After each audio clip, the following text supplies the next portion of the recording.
சக மனிதர்களை நம்பாம யார நம்பிட போறோம்? அது ஒரு மனுஷன் இருந்தானா, அவனுக்கு கடவுள் நம்பிக்கையே சுத்தமா இல்லையா.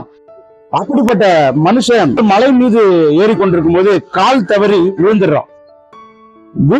அவள்தான் நான் செத்து போயிட்டேன் அப்படின்னு நினைக்கிற வேலையில ஒரு வேர் தடுத்து நிறுத்திடுது அவனை. அந்த வேர் பிடிச்சிட்டு அவன் தொங்குறான். இப்ப என்னமோ தெரியல, சாகர தருவாயில நான் விட்டா அவ்வளவுதான் என் உயிர் போயிடும். இது எப்படி ரொம்ப நேரம் பிடிச்சுக்கிட்டு இருக்குதுன்னு எனக்கு தெரியல. ஆனாலும் வேற வழி இல்ல அப்படின்னு சொல்லிட்டு கடவுள் நம்பிக்கையோட கடவுள் என்னை காப்பாத்து அப்படின்னு சொல்லி சொன்னானா. அப்போ நாளை ஒரு குரல் கேட்டது, உனக்குதான் கடவுள் நம்பிக்கையே இல்லையே, நீ ஏன் என்னை கூப்பிடுற அப்படின்னு. அந்த ஒரு வேலையில இப்ப எனக்கு வந்துருச்சு அப்படின்னு சொல்லி அவன் சொன்னானா. அப்போ நீ என்ன பண்ணு, கையை என்ன பண்ணிடு, எடுத்துரு அப்படின்னு சொல்லி கடவுள் சொன்னாராம். ஆனா அவன் கையை எடுக்கல.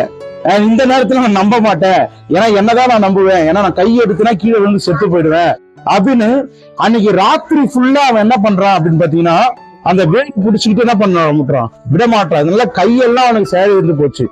அடுத்த நாள் காலையில ஆகுதுங்க, காலையில ஆகுது, அந்த கடவுள்கிட்ட எந்த சத்தமும் வரல.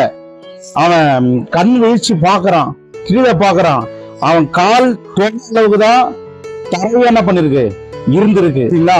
கடவுள் சொன்னார் கையை எடுத்துருன்னு, நம்பல, மனிதனையும் நம்பல. கடைசி வரைக்கும் ராத்திரி ஃபுல்லா அது தொங்கி உயிர் பயத்தோட வாழ்ந்ததுதான் அவனுக்கு மிச்சம். நிறைய நேரத்துல நாம கூட மத்தவங்களை நம்புறது கிடையாதுங்க, மத்தவங்களையும் நம்புவோம், நம்பிதானே வாழணும். ஏன்னா எல்லா சக மனிதர்களை நம்பாம யார நம்பிட போறோம்? அது எல்லாரையும் நம்பி வாழ்வோம், நன்மையான ஒரு வாழ்க்கை என்ன பண்ணுவோம், வாழ்ந்து முடிப்போங்க. நன்றி.